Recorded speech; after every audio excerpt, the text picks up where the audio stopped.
여러분은 영광하면 떠오르는 의미는 무엇입니까? 오늘 그 영광스러운 의미를 살펴보도록 하겠습니다. 예수님께서 최후의 만찬을 마치시고 향하신 곳은 겟세마네였습니다. 마가복음 14장에 이 사건을 가장 잘 표현한 작품은 까라바조의 그리스도의 체포라는 그림입니다. 로마 병사들이 겟세마네에 들이닥쳤습니다. 가룟 유다는 혐오스러운 얼굴로 예수님에게 입맞춤을 하고 있습니다. 이것이 그들에게 체포하라는 일종의 암호였습니다. 그 뒤에는 겟세마네에 함께 있었던 한 제자가 놀라서 달아나는 모습이 실감나게 묘사되어 있습니다. 까라바조가 이 그림을 그리던 그 당시는 예술가로서는 로마에서 성공한 화가로 이름을 알리기 시작했지만 오히려 그의 마음속에는 그리스도에 대해 갈구하기 시작했습니다.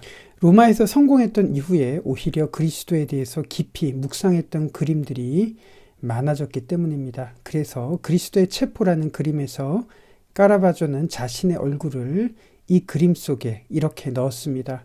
그는 등불을 들고 그리스도가 누구인지 고민하는 모습을 표현하면서 자신의 마음을 우리들에게 보여주고 있습니다. 그리스도는 누구일까요? 그러나 그리스도를 비추는 빛은 까라바조의 등불에서 나온 빛이 아닙니다. 하나님의 은총의 빛을 통해서 우리는 그리스도를 볼 수 있다고 까라바조는 우리에게 말하고 있습니다. 어떤 은총의 빛일까요? 예수께서 겟세마네 가셨을 때 3명의 제자만 데리고 가셨습니다. 베드로, 야고보, 요한입니다. 우리는 이 3명의 제자들이 이른바 수제자이기 때문에 겟세마네까지 동행했을 거라고 생각을 합니다. 저는 이것이 이해가 되지 않았습니다. 베드로, 야고보, 요한 이 3명이 수제자라면 나머지 9명은 열등한 제자일까요? 과연 예수님은 수제자와 그렇지 않은 제자를 구분하신 걸까요? 저는 신구약 중간사를 통해서 이 부분이 해결이 되었습니다. 예수님의 제자들 중에는 다양한 출신의 배경들이 많은데 그 중에서 로마에게 항전을 통해서 독립을 얻으려는 제자들도 있었습니다. 대표적으로 바요나라고 불렸던 베드로였고요. 그와 뜻을 같이 하던 야고보와 요한이었습니다. 야고보와 요한은 누가복음 9장에 보면 사마리아 사람들을 무력으로 쓸어버리고 싶어할 만큼 자신의 정치적인 견해를 드러낸 제자들입니다. 그러다 보니 만일 예수님이 이 땅에 정치적인 정권을 세우시기를 누구보다 열망했던 제자들이 바로 이들이었습니다. 이런 관점으로 보시면 예수님이 이 세 제자들만 데리고 가셨다는 구절들의 의미가 이해가 되실 겁니다. 대표적으로 변화산에 오르셨을 때가 그렇습니다. 왜 예수님은 이 세 제자들만 데리고 변화산에 올라가셨을까요? 반란을 꿈꾸던 제자들에게만 하고 싶었던 메시지가 있었기 때문입니다. 그들에게 초자연적인 광경을 보는 것이 신앙이 아니고 자신들만의 공간을 만들면서 여기가 좋사오니 라고 말하는 것 역시 믿음이 아니라고 말씀하신 겁니다. 산 아래로 내려가서 고통받는 사람들과 함께하는 것이 진정한 제자의 모습이라는 것을 보여주기 위해서 이 세 제자들만 따로 데리고 올라가신 겁니다. 왜 이 세 제자들만 겟세마네에 데리고 가셨을까요? 예수님은 로마 병사들에게 체포되셨습니다. 그 이유는 예수님은 반란자로 체포를 당하셨고 정치범에게만 해당되는 십자가형을 당하셨습니다. 다시 말해서 예수님은 십자가에 죽으시기 위해서 가장 알맞은 조건으로 체포되기 위해서 바로 이 3명의 제자들을 데리고 가신 겁니다. 예수님은 로마 병사들이 정치범에 해당되는 강도를 잡으러 그들이 온다는 것을 아셨습니다. 예수님이 겟세마네에서 기도하셨을 때 제자들은 잠들었습니다. 제자들은 어쩌면 내일이면 예수님께서 혁명을 일으킬 거라고 생각을 했던 것 같습니다. 그러나 예수님은 달랐습니다. 내일이면 예수님은 죽으실 거라는 것을 알고 계셨기 때문입니다. 성경의 예언을 이루기 위해서 이렇게 예수님은 죽음의 길을 가고 계셨습니다. 그래서 예수님은 성전에 계셨을 때 스데반처럼 돌에 맞아서 죽지 않으셨습니다. 십자가에서 죽으셔야 했기 때문입니다. 만일 겟세마네에 세리 마테나 안드레 같은 제자들이 있었다면 예수님은 반란자로 체포당하기에 조건이 맞지 않았을 겁니다. 왜 예수님은 십자가에서 죽으셔야 했을까요? 우리가 받아야 할 형벌을 대신 받으셨습니다. 그래야 우리가 비로소 하나님께 나아갈 수 있으니까요. 그래야 하나님의 나라가 우리에게 임하기 때문입니다. 그러나 십자가의 길이 얼마나 고통스러우리라는 것을 예수님은 너무도 잘 알고 계셨습니다. 그래서 심하게 고민하셨고 번민하셨습니다. 하나님께 할 수만 있다면 고통의 잔을 피하게 해달라고 기도하셨습니다. 하나님은 예수님의 기도를 듣지 않으셨습니다.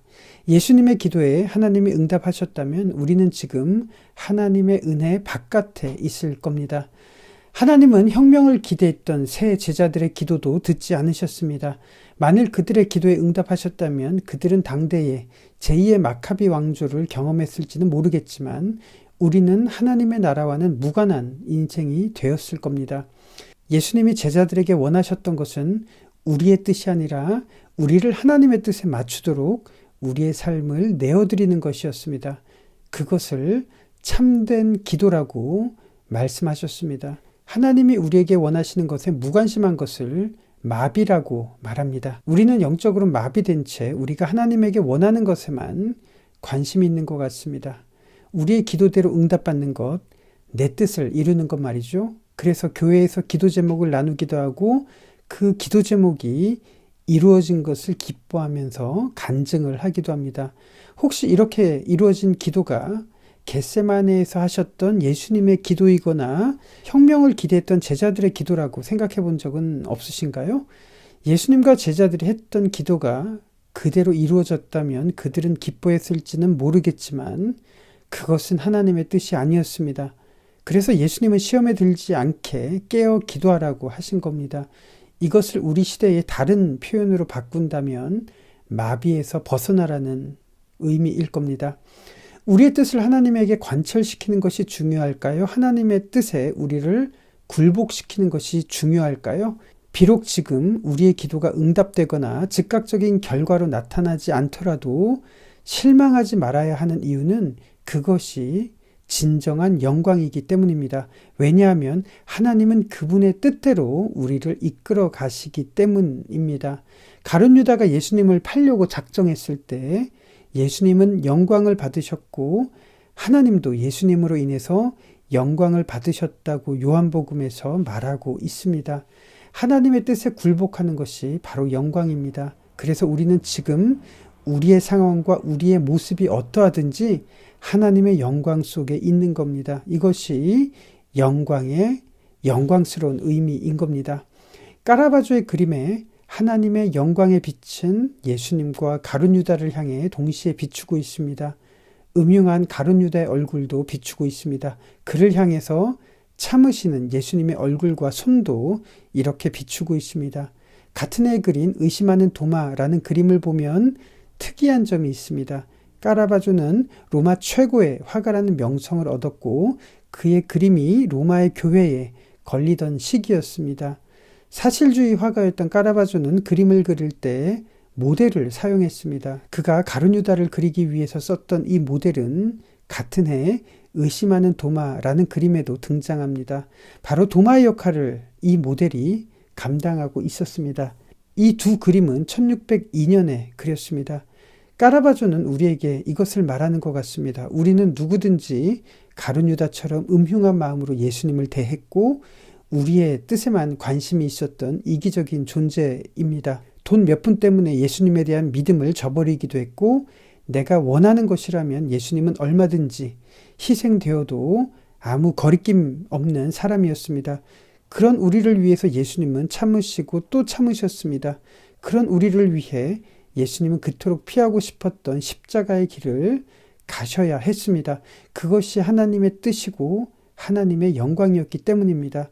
그런 우리에게 예수님은 우리 인생에 찾아오셔서 그 상처를 보여주시면서 우리에게 진심을 말씀하셨던 겁니다.